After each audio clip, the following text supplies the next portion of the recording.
பெண்களுக்கு சொல்கிறேன், மாற்றி மாற்றி ரேஷன் கடையில் போய் உரிமத்தொகை வேணும், அப்ளிகேஷன் கொடுங்க, விண்ணப்ப பிள்ளைப்படை தாரோம். ஏம்மா அசிங்கப்படுறீங்க? கொஞ்சம் கூட உங்களுக்கு உங்கள் வீட்டுக்காரர் சரியில்லையாம்மா?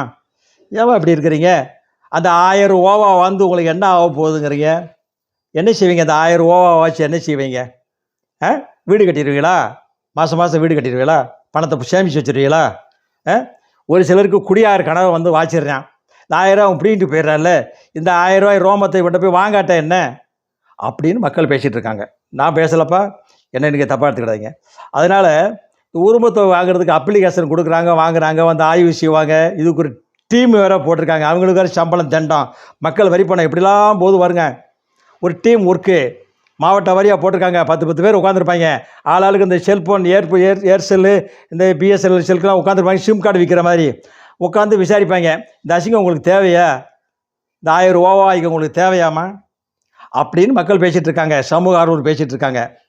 உரிமத்தொகை வாங்காதீங்க, ஓசியில் பிரயாணம் செய்யாதீங்க, அசிங்கப்பட்டாச்சு நீங்கள் இன்னும் சொல்லிகிட்டே இருக்காங்க. பார்த்துக்குங்க. இவ்வளோ சொல்ல முடியும். கேட்டவங்களுக்கு கேட்கட போங்க.